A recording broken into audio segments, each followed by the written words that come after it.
ఇవాళ వాస్తవం ఏంటి అంటే రాష్ట్రంలో ఒక రాజకీయ పునరేకీకరణ జరుగుతూ ఉంది. సింహం బయటికి వస్తూ ఉంది అంటే గుంటనక్కల గుండెల్లో ఇలా రైలు ఉరుకుతున్నాయి. కేసీఆర్ గారు ఒక సంవత్సరం తర్వాత ఒక బహిరంగ సభకు వస్తున్నారంటే ఎన్నో రకాల కుట్రలకి కుతంత్రాలకి తెరలేపి కాంగ్రెస్ ప్రభుత్వం జగిత్యాలలో జరగబోతున్న జైత్రయాత్రను అడ్డుకునే ఒక చిల్లర ప్రయత్నం చేస్తూ ఉంది. ముఖ్యమంత్రి గారు మంత్రులు ఎంత సిల్లీ పాలిటిక్స్ అంటే కేసీఆర్ గారు ఇక్కడికి వస్తున్నారంటే ముఖ్యమంత్రి గారు మేడిగడ్డ కోతారట.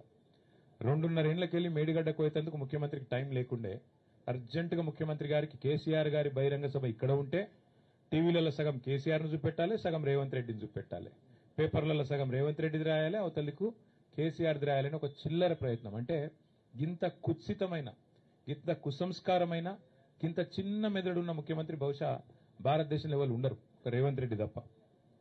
ఆయనకు హైటే తక్కువ అనుకున్నా, బుర్ర కూడా తక్కువ.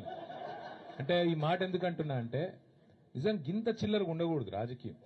కేసీఆర్ లాంటి ఒక నాయకుడు ఆయన ఇంకా గీ ఏజ్ లో గీ స్థాయికి చేరుకున్న తర్వాత ఆయనకు పేపర్ వాళ్ళు ఏం రాస్తారు, టీవీ వాళ్ళు ఏం చూపెడతారు, ఆయనకి ఏమైనా ఉంటుందా?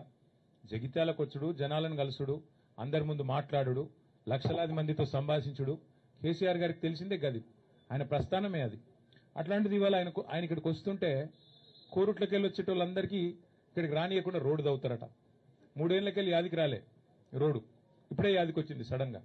ఇంత చీప్ పాలిటిక్స్ ఇంత చిల్లర ప్రయత్నాలతో జగిత్యాలలో జన ప్రభంజనాన్ని అడ్డుకుంటామని రేవంత్ రెడ్డి గారు, అదేవిధంగా ఇక్కడ ఉన్న హైబ్రిడ్ ఎమ్మెల్యే, హైబ్రిడ్ కూడా కాదు, ఏం బ్రీడో ఇది ఏ బ్రీడో ఆ బ్రీడ్ ఎమ్మెల్యే ఇక్కడ ఉన్నాయన ఏ పార్టీ ఆయనకే తెలియదు.